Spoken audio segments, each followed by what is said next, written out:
오늘 우리가 함께 하실 말씀은 우리 에베소서 말씀입니다. 에베소서 2장 19절로부터 22절까지 말씀입니다. 에베소서 2장 19절로부터 22절까지 말씀 한 절씩 교독하도록 하겠습니다. 제가 먼저 19절 말씀 읽겠습니다. 그러므로 이제부터 너희가 외인도 아니요 손도 아니요 오직 성도들과 동일한 시민이요 하나님의 권속이라. 너희는 사도들과 선지자들의 더 위에 세우심을 입은 자라. 그리스도 예수께서 친히 모퉁이 돌이 되셨느니라. 그의 안에서 건물마다 서로 연결하여 주 안에서 성전이 되어가고 너희도 성령 안에서 하나님의 거하실 처소가 되기 위하여 예수 안에서 함께 지어져 가느니라. 아멘. 성경을 보면 성경은 참 많은 이야기들이 기록되어 있습니다. 우리 성경을 봐도 굉장히 두껍잖아요. 이 안에는 정말 많은 이야기들이 들어 있습니다. 제일 처음 창세기에 나오는 이야기, 창세기니까 바로 창조의 이야기들이 나와 있고, 조금 더 성경을 읽다 보면 또 이스라엘의 역사 같은 이야기들이 기록되어 있기도 하고, 또 우리가 잘 아는 시편을 보면 하나님을 찬양하는 그런 노래들, 그런 많은 이야기들이 이렇게 기록되어 있는 것을 볼 수 있습니다. 그렇지만 그 많은 이야기가 있음에도 불구하고 그 많은 이야기들을 꿰뚫고 지나가는 한 이야기가 있습니다. 그것이 무엇이냐면 바로 하나님께서 인간을 구원하시겠다라고 하는 그런 이야기입니다. 창조되었던 인간이 범죄하였습니다. 그래서 그 한 사람의 범죄로 말미암아 온 인류는 죄인이 되었고, 그렇지만 하나님께서 죄인을 벌하시고 그냥 놔버려 두는 것이 아니라 그 인간을 구원하시겠다고 결정하신 것이고, 그리고 그 인간의 모든 죄를 씻기 위해서, 그 인간의 모든 죄의 문제를 해결하시기 위해서 독생자를 보내시고 십자가에 달려 죽게 하시고 부활케 하신 그런 이야기가 기록되어 있습니다. 그래서 성경의 많은 이야기 가운데서 흐르고 있는 그 이야기를 보면 결국 예수 그리스도로 말미암아 우리가 구원받고 영생하게 되었다는 그런 이야기를 우리는 성경을 통해서 알 수 있게 되고 읽을 수 있게 되는 것입니다. 그런데 이 모든 이야기들이 하나로 이렇게 귀결되는 것을 우리가 보게 되는 것입니다. 하나의 이야기로 귀결되는데, 어떤 이야기로 귀결되느냐? 바로 하나님께서 우리와 함께 하시겠다라고 하는 그 이야기로 귀결되는 것을 우리가 보게 되는 것입니다. 우리 사실 보면 마태복음 시작에서부터 그 이야기를 우리가 알 수 있습니다. 하나님께서는 독생자 예수 그리스도를 보내주셨죠. 우리에게 보내주시면서 아들을 낳으리니 이름을 예수라 하라 라고 이렇게 그 독생자의 이름을 우리에게 가르쳐 주셨습니다. 그런데 그 독생자 이름, 예수 이름 안에 있는 것은 어떤 뜻이 들어있었죠? 바로 구원이라고 하는, 우리 온 인류를 구원하신다라고 하는 그런 구원이라는 이름의 뜻이 들어있었습니다. 그런데 곧 이어서 예수님의 이름을 또 가르쳐 주실 때에는 그 이름을 뭐라고 가르쳐 주시냐면 바로 임마누엘이라 하리라 라고 이렇게 가르쳐 주십니다. 임마누엘이라고 하는 우리 사자성어, 우리 누구나 그 뜻을 다 알고 있죠. 어떤 뜻이죠? 하나님께서 우리와 함께 하신다라고 하는 그 뜻을 가진 그것을 우리가 다 알고 있습니다.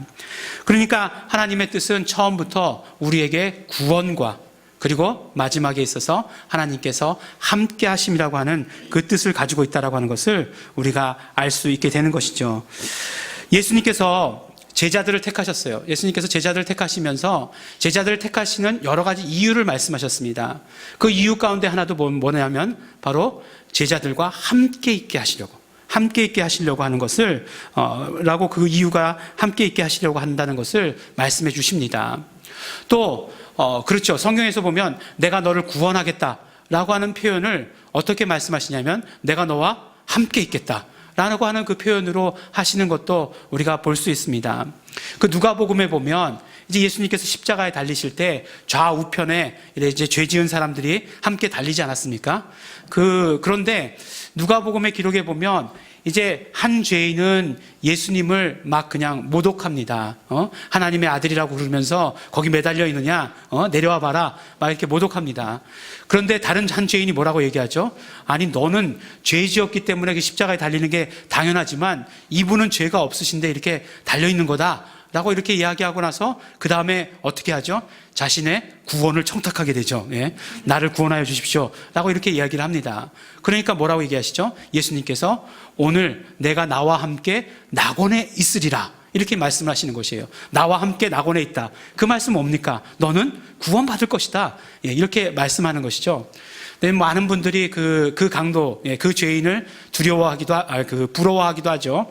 왜 부러워합니까? 끝까지 놀아보다가 마지막에 그냥 한 번에 그냥 구원받는 것, 그걸 원하기도 하는데, 그렇게 살지 마시기 바랍니다. 예.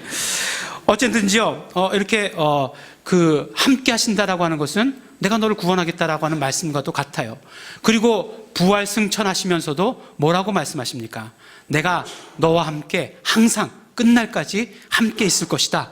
마태복음 28장 마지막 절에 보면 그렇게 말씀하고 있는 것을 볼 수 있게 되는 것입니다. 그러므로 우리의 신앙생활이라고 하는 것도 함께 하시는 하나님을 영접하고 함께 하시는 하나님을 경험하고 사는 것이 우리의 신앙생활이 되는 것입니다. 하나님께서 우리와 함께 하신다는 이 사실이 얼마나 놀라운 사실입니까? 사실 하나님께서는 우리와 함께 하실 수 없는 분이세요. 하나님은 거룩하신 분이시고 하나님은 죄 없으신 분이시기 때문에 하나님의 원칙에는, 하나님의 법에는 죄인과 함께 할 수 없는 것입니다. 그런데 하나님께서 우리와 함께 하시기 위해서 어떻게 하셨습니까? 우리의 죄의 문제를 해결해 주셨고, 그 죄의 문제를 해결해 주시기 위해서 독생자 예수 그리스도를 우리에게 보내주신 것 아닙니까? 그렇기 때문에 우리가 그 이름을 믿고 그 이름을 영접한 사람은 우리 하나님과 함께 하게 되는 것이다 라고 우리에게 말씀해 주시는 것입니다. 함께는요, 이렇게 좋은 것입니다. 정말 성경에 많은 표현들이 있지만 함께 하신다라고 하는 것보다 더 좋은 것들 물론 있겠지만 저는 개인적으로 생각하기에 함께 하신다라고 하는 것이 가장 정말 우리에게 있어서 좋은 표현이 아닌가라는 생각을 하게 되는 것입니다. 저희 그 둘째 아드님께서 초등학교 1학년 때쯤 되는 것 같습니다.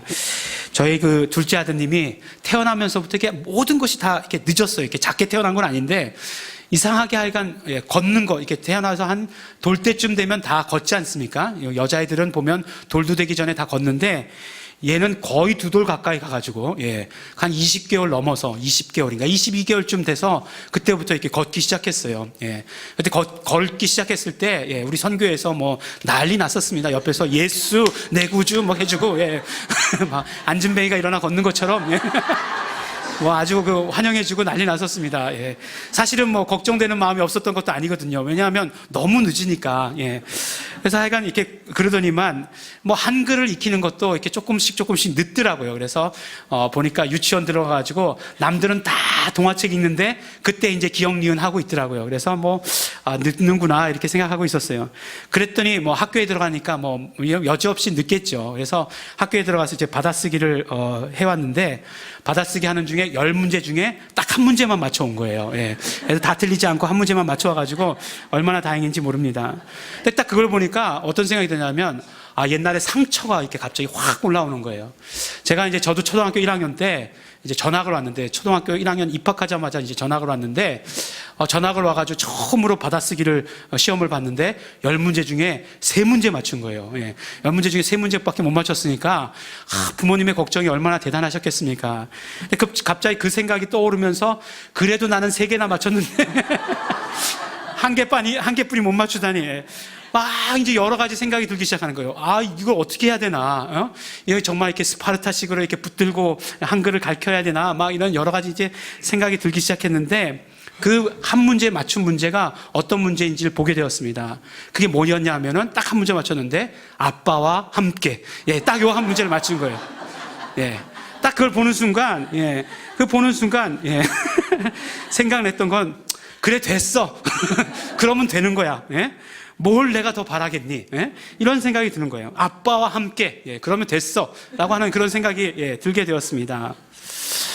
참 오늘 말씀을 준비하면서 들게 된 생각인데, 우리 신앙생활 가운데서도 그거면 되는 것 아니겠어요? 예수님과 함께 우리가 정말 신령한 능력이 없다 할지라도, 우리가 1시간 2시간 기도할 수 있는 능력이 없다 할지라도, 우리 맨날 죄에 넘어지고 쓰러진다 할지라도, 예수님과 함께면 되는 것 아니겠는가 하는 거예요.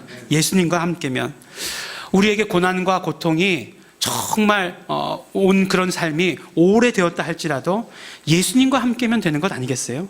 설마 나와 함께 하신 예수님께서 내가 고난받고 있고 내가 고통당하고 있다는 그 사실을 모르실까요? 분명히 다 아실 것이에요. 그렇기 때문에 예수님과 함께면 되는 거예요. 예수님과 함께라고 하면 우리가 어떤 환경, 어떤 상황 가운데 있다 할지라도 괜찮아지는 것 아니겠습니까? 뭐 찬송가 가사 가운데도 있잖아요. 초막이나 궁궐이나 내 주 예수 계신 곳이 그 어디나 하늘나라. 그러니까 예수님과 함께 있다라고 한다면 내가 어떤 환경에 처한다 할지라도 괜찮은 것 아닌가 하는 것이에요. 또 이 말씀을 준비하면서 갑자기 산상수훈의 말씀이 떠오르더라고요. 산상수훈 말씀 가운데 보면 눈이 죄를 지으면 뭐라고 말씀하고 있죠? 눈을 빼어버리고 천국에 들어가는 것이 지옥불에 떨어지는 것보다 낫다라고 말씀하세요. 그래서 손이 죄를 지으면 손을 잘라버리는 것이 더 낫다. 발이 죄를 지으면 발을 잘라버리는 것이 더 낫다. 그래서 종합하면 어떻게 된다고요? 몸뚱아리만 남는다고 그랬잖아요. 그렇다 할지라도 예수님과 함께라면 괜찮다는 거예요. 예수님과 함께라면 예수님이 업어주시든지 예수님이 어떻게 뭐 지게를 쥐고라도 우리와 함께 가주시니까 괜찮은 것 아니겠는가 하는 거예요. 예수님과 함께. 또 가만히 생각해 보면 결국 우리가 그 나라에 가서 하게 되는 일은 무엇입니까? 그 나라에 가서 우리가 영원토록 하게 되는 것은 하나님과 함께 하는 것이에요. 하나님과 함께 하는 것입니다. 지금은 우리가 육체라는 한계가 있기 때문에 고린도전서에서 말씀하는 것 같이 정말 희미하게 보이고 거울을 보는 것처럼 보인다 할지라도 그때에는 얼굴과 얼굴을 마주 보는 것처럼 그렇게 확실하게 함께 할 것을 경험하게 된다라고 우리에게 말씀해 주시는 것 아닙니까? 그렇기 때문에 예수님과 함께 한다라고 하는 이 사실이 우리의 삶 가운데 있어서 지금 현재 우리의 삶 가운데 있어서 가장 중요한 것인 것을 우리에게 말씀해 주시는 것입니다. 오늘 본문 말씀을 보면 이제 예수 그리스도를 영접한 우리는 더 이상 외인도 아니고 더 이상 손님도 아니다라고 이렇게 말씀합니다. 외인이라고 하는 것은 무엇입니까? 외인이라고 하는 것은 정말 그 이방 사람을 말하는 거죠. 이방 사람은 하나님과 함께 할 수는 없는 사람이었어요. 성전에도 들어올 수 없는 그런 사람들이었습니다. 손님이라고 하는 사람들은 어떤 사람들이에요? 가끔가다 하나님과 함께 할 수는 있지만 계속해서 영원히 함께 하는 사람은 아니다라고 말씀해 주시는 것이에요. 하지만 우리는 누굽니까? 우리는 바로 하나님 집안의 하나님의 가족이다라고 우리에게 말씀해 주십니다. 그 말씀은 어떤 뜻이냐면 바로 우리는 언제까지나 하나님과 함께 하는 사람이다 라고 말씀해 주시는 것이에요. 몇 주 전에 우리는 하나님께 속한 자라는 제목을 가지고 그런 주제를 가지고 말씀을 연속해서 3주 동안 나눴습니다. 우리는 하나님께 속한 자들이기 때문에 바로 하나님께 속했다라고 하는 것은 무엇이냐? 바로 하나님 나라의 시민권자다. 하나님 나라의 가족이다라고 하는 것을 말씀해 주신 것이죠. 그런데 그 하나님께 속한 자가 이 땅의 삶에서는 그럼 뭘 해야 되느냐? 라고 이야기했을 때 바로 우리 이 땅의 삶에서는 영생을 준비하는 삶을 살아야 된다라고 말씀해 주셨습니다. 영생의 삶이라고 하는 것은 결국 하나님과 함께하는 삶인데 그것을 우리가 이 땅의 삶 가운데서도 준비하고 훈련하는 것이 바로 이 땅의 삶의 의미다라고 말씀을 했습니다. 그러면 정말 하나님과 함께하는 연습, 하나님과 함께하는 그런 훈련을 하기 위해서 우리에게 주신 것이 무엇이냐? 바로 우리에게 공동체를 우리에게 주셨습니다. 공동체를 통해서 우리와 함께하는 훈련을 하게 해주신 것이에요. 가만히 생각해 보세요. 함께하는 훈련을 아무도 없다라고 생각하면 어떻게 할 수 있겠습니까? 혼자서는 함께하는 훈련을 못하는 것 아니겠어요? 혼자서 아무리 열심히 노력한다 해도 함께는 안 되는 거예요. 예전에 어떤 분이 편찮으셔가지고 신방을 한 적이 있습니다. 근데 아주 병도 깊으셔서 굉장히 고통스러우셨어요. 그런데 병으로 고통스러운 것보다 더 고통스러운 것이 무엇이냐? 외로운 것이 훨씬 더 고통스럽다. 이렇게 말씀을 하시더라고요. 그런 말씀을 들으면서 정말 예전에는 이해가지 않았지만 이제는 정말 이해가 갑니다. 정말 외로운 것이 고통스러운 것이 될 수 있겠구나. 근데 혼자는 외로운 훈련을 할 수 있어도 함께 훈련은 할 수 없는 것이에요. 그래서 우리에게 공동체의 훈련을 허락해 주신 것입니다. 공동체를 주신 것이에요. 함께하는 훈련을 하도록 우리에게 공동체를 주신 것입니다. 이것은 정말 우리에게 있어서 중요한 것이에요. 우리가 영생의 삶을 잘 살고 싶으십니까? 정말 공동체를 통해서 훈련 받아야 한다는 거예요. 그런데 이 큰 공동체가 문제가 있어요. 큰 공동체가 문제가 있습니다. 어떤 문제가 있냐면 나는 저 사람하고는 함께하고 싶지만 저 사람하고는 함께하고 싶지 않아 라고 하는 우리의 마음에 그런 마음이 들 때가 있다는 것입니다. 그런 분이 아무도 안 계신데 저 혼자 지금 그렇게 하고 있는 거죠. 그래서 하나님께서 그런 일이 있을까봐 어떤 공동체를 주셨느냐? 아주 작은 단위의 공동체를 주셨습니다. 그것이 무엇이냐? 바로 우리 가정이에요. 가정을 우리에게 허락해 주셨습니다. 가정은 우리가 함께라는 것을 훈련하기에 가장 작은 공동체 단위입니다. 우리는 가정을 통해서 무엇을 하느냐? 가정을 통해서 단순히 번식하는 것이 아니라 우리는 가정을 통해서 함께라고 하는 것을, 함께하는 것을 훈련하는 것입니다. 우리말에 가정의 구성원을 뭐라고 얘기합니까? 식구다라고 이렇게 얘기하지 않습니까? 식구라고 하는 것은 한문 그대로 하면 뭐예요? 밥 먹는 입이잖아요. 밥 먹는 입. 그러니까 밥 먹을 때 함께하는 입이 식구인 거예요. 그러니까 밥 먹을 때 함께하는 것. 그리고 어디 가서 흩어져서 자기의 각자의 일들을 하다가 밤이 되어서 함께 자는 사람들, 함께하는 사람들, 그 사람들을 이렇게 식구라고 하는 것이죠.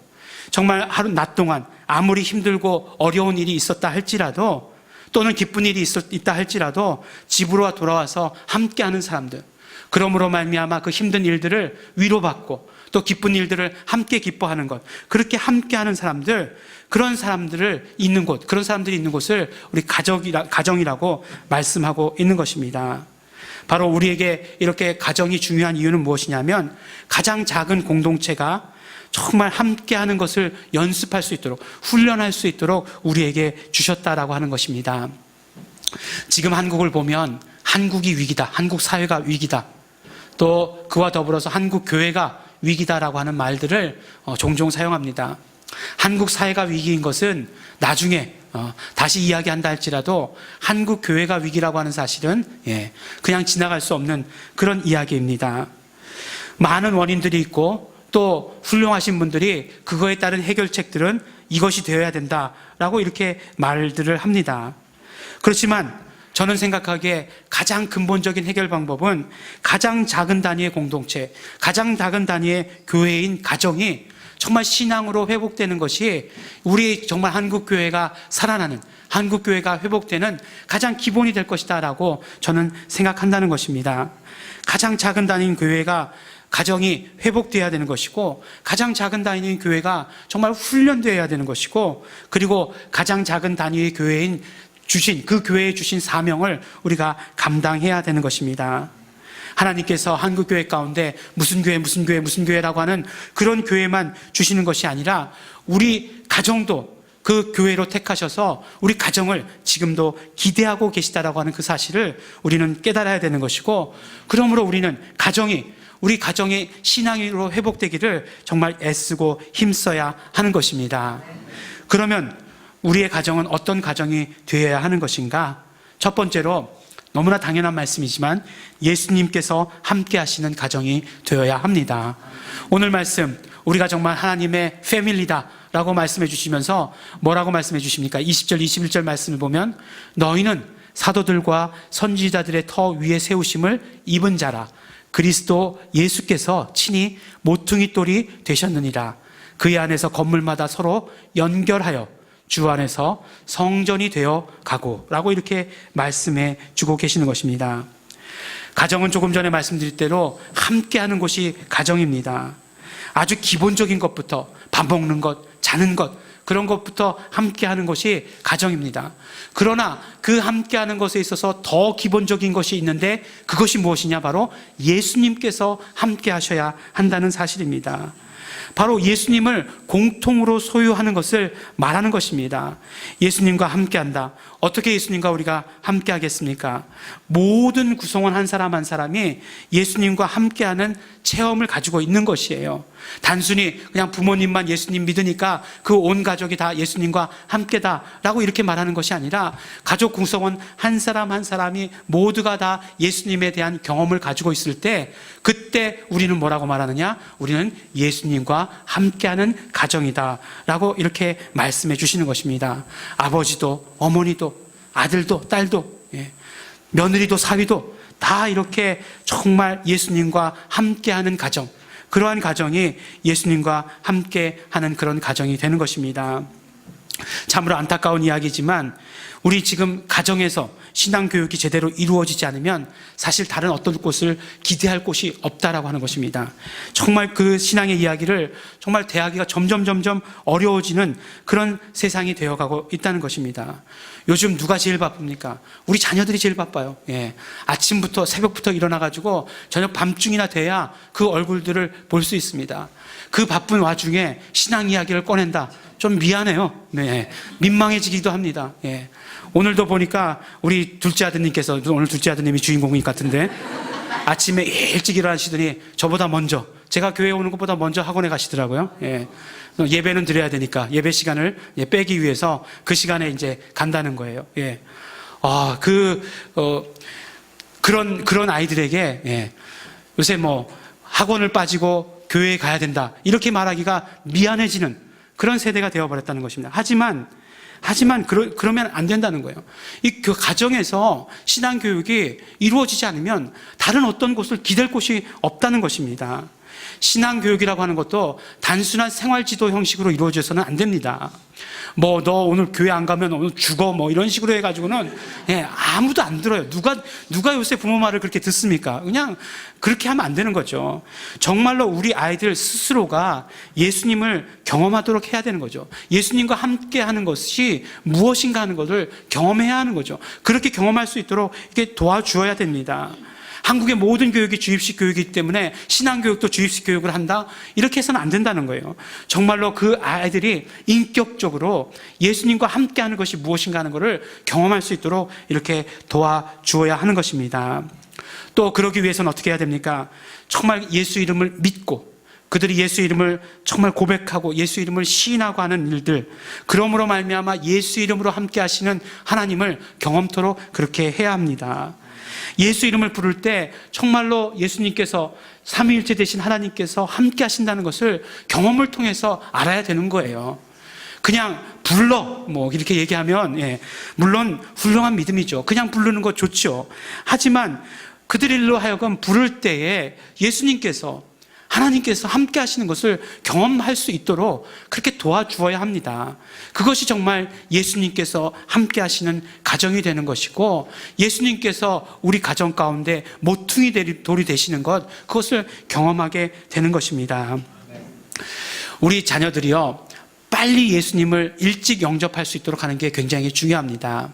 예전에 이렇게 교회 생활에 대해서 통계가 나온 굉장히 두꺼운 책이었는데, 그런 통계 가운데 그런 통계가 있더라고요.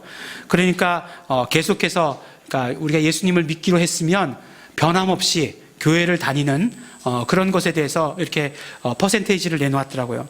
그런데 정말 믿음에 흔들리지 아니하고 또 신앙에 업다운도 없이 신앙생활을 잘하는 사람들이 언제부터 예수님을 믿기 시작했을 때 그렇게 되느냐? 바로 주일학교 때 예수님을 영접해야만 신앙에 업다운이 없이 그렇게 신앙생활을 잘 갈 수 있다라고 이렇게 이야기를 합니다.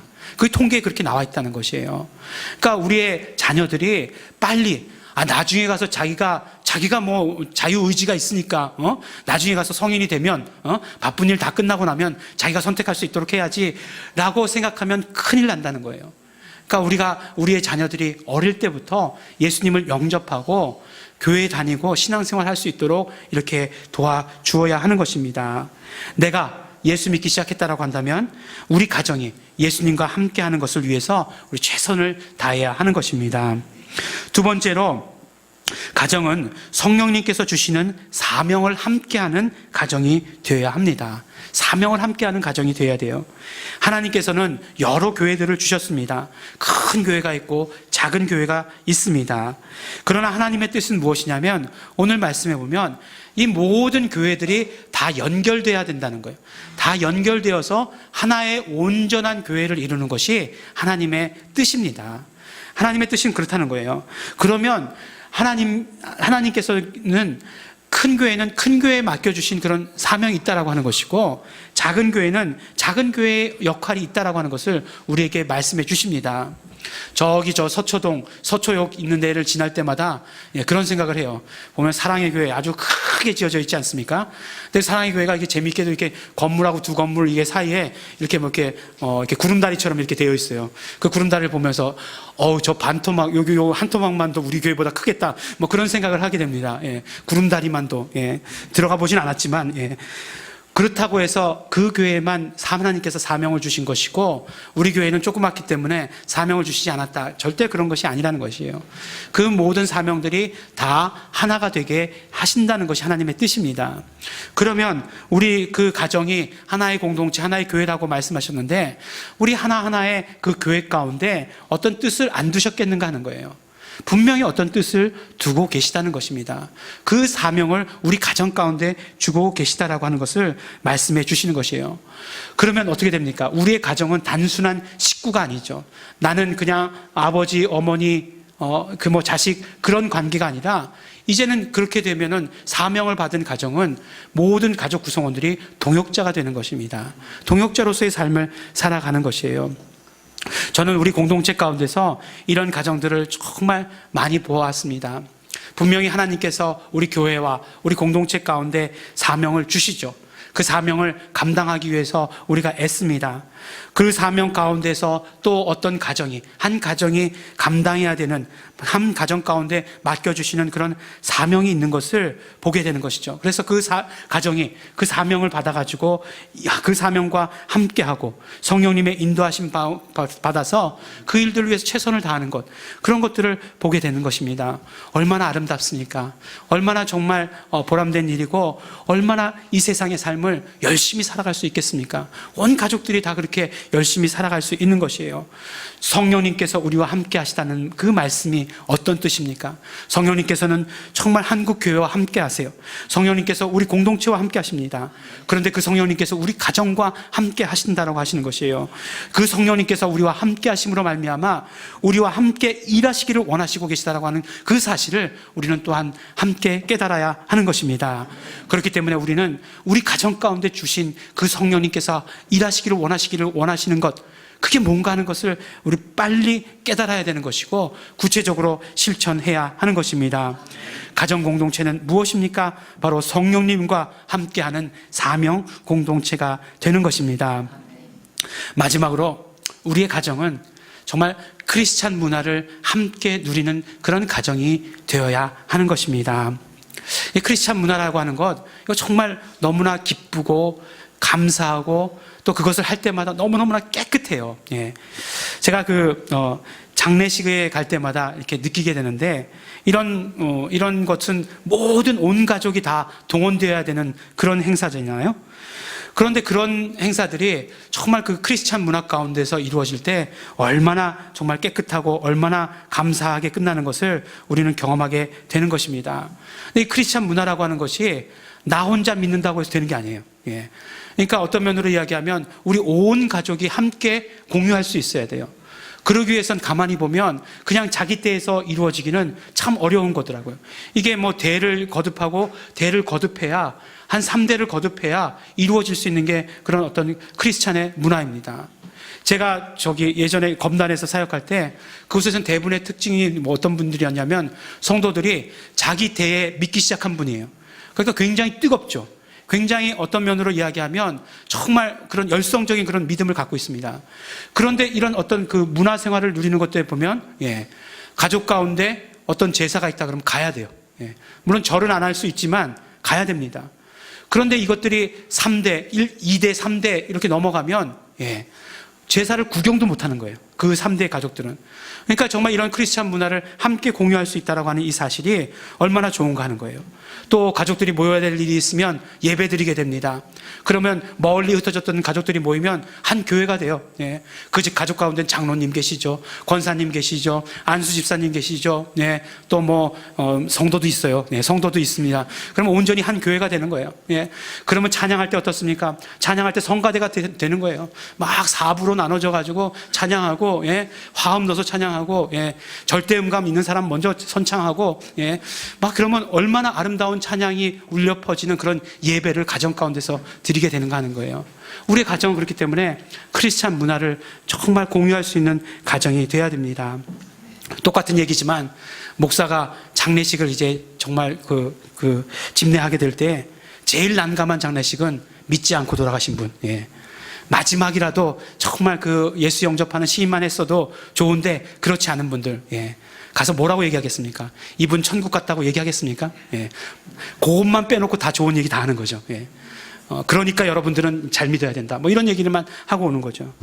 그 다음에 난감한 것이 무엇이냐면 바로 가족끼리, 예, 일치가 되지 않은 장례식. 가면 참 어려워요. 장례 예배는 드렸는데 맨 마지막에 저기 산소에 가면서 노제 드리고 이런 장례식 가보면 참 마음이 힘듭니다. 그런데 우리가 정말 이런 크리스찬 문화를 함께함으로 말미암아 이제는 우리 가운데, 우리 모든 가정 가운데 크리스찬 문화가 이렇게 뿌리 내도록 해야 된다는 거예요. 그것은 우리 당대에만 이루어지는 일이 아니라 대를 거듭하고 대를 거듭해야만 이루어지는 일이라고 하는 것을 우리가 경험하게 됩니다. 크리스찬 문화라는 것이 너무나 좋아요. 예. 다른 어떤 영적인 것들의 영향을 받지 않는 것이잖아요. 얼마나 깨끗하고 얼마나 감사하고 얼마나 축복받는 것인지 모릅니다. 우리의 가정의 모든 삶들이 크리스찬 문화 가운데 있도록 크리스찬 문화와 함께하는 그런 삶을 살아야 하는 것입니다. 우리 가정은요, 예수님이 함께하시는 그런 가정이 되어야 됩니다. 예수님께서 우리 모든 가정의 모퉁이 돌이 되시며, 그러므로 예수님을 먼저 영접한 가족이 있다라고 한다면 온 가족을 예수님께로 인도해야 되는 그런 사명이 있는 것입니다. 더 나아가 우리는 예수 이름으로 함께하시는 하나님을 경험해야 합니다. 또한 그것뿐만 아니라 내가 경험할 뿐만 아니라 우리의 자녀들도, 우리의 가족들도 예수 이름으로 함께 하시는 하나님을 경험할 수 있도록 도와주어야 하는 것입니다. 그것이 나에게 꼭 맡겨진 일이라고 하는 것을 우리는 알아야 합니다. 성령님 안에서 사명을 함께하는 그런 가정이 되어야 됩니다. 얼마나 정말 아름다운 일입니까? 우리 각자의 삶 가운데서 최선을 다하면서 정말 이 땅을 살아가는 그런 모습, 성령님 안에서 우리가 하나 되어서 살아가는 그런 모습, 성령님과 함께 살아가는 우리 가정이 되어야 하는 것입니다. 그렇게 되면 우리는 정말 크리스찬 문화와 함께하는 그런 가정이 되어지게 되는 것입니다. 대를 이어가면 이어갈수록 더욱더 분명해지는 그런 함께하는 그런 가족을 경험하게 될 것입니다. 사랑하는 우리 예일중앙교회 성도 여러분, 오늘은 우리 어린이 주일입니다. 네. 구약에도 없고 신약에도 없던 절기지만, 네, 우리 어린이 주일입니다. 그렇지만 우리 정말 어린이 주일, 또 우리 가정의 달을 맞이해서 우리에게 주시는 말씀이 더욱더 분명합니다. 오늘날 한국교회 우리에게 주시는 말씀이 분명합니다. 우리의 어린이들이, 우리의 가정들이 정말로 예수님과 함께하는 것을 경험하고 연습해야 한다는 것입니다. 우리에게 하나님께서 맡겨주신 사명과 함께해야 하는 것을 오늘 우리에게 말씀해 주십니다. 우리 예일중앙교회 모든 성도 여러분, 조금 전에 검단예일교회 얘기를 하다가, 예.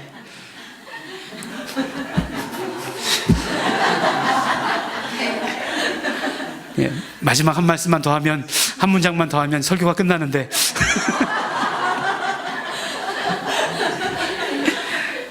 정말로, 예, 하나님이 함께 하시는, 예수 이름을 함께 하시는 그 가정의 축복을 누리시는 우리 모든 성도 여러분들이 되시기를 예수 이름으로 축원합니다. 아멘. 기도하시겠습니다. 먼저 정말 감사하면서 기도하시기 바랍니다. 예수님을 우리 이 땅 가운데 보내주셔서 우리의 모든 죄를 용서하시고 깨끗해 하게 하심으로 말미암아 우리가 이제 하나님과 함께 할 수 있는 그런 자격을 얻게 하여 주신 것 너무나 감사하고 고맙습니다. 우리 매일매일의 삶 가운데 하나님과 함께함을 경험케 하여 주시옵소서. 또한 이 시간 우리 소원하면서 우리 결단하면서 기도하기를 원합니다. 우리가 성령님과 함께함으로 말미암아 성령님께서 함께 하시는 그런 사역을 우리가 온전히 감당할 수 있는 가정이 될 수 있도록 되기를 원합니다. 성령님, 우리 가정 가운데 주시는 하나님의 사명이 무엇인지 알려주십시오. 우리가 그것을 위해서 최선을 다할 수 있는 가정이 되게 하여 주시옵소서. 그러므로 말미암아 이 땅 가운데 우리가 정말 크리스찬 문화를 완성하는 그런 가정이 될 수 있도록 축복하여 주시기를 원합니다. 우리 다 같이 감사하시면서 소원하시면서 결단하시면서 통성으로 기도하시겠습니다.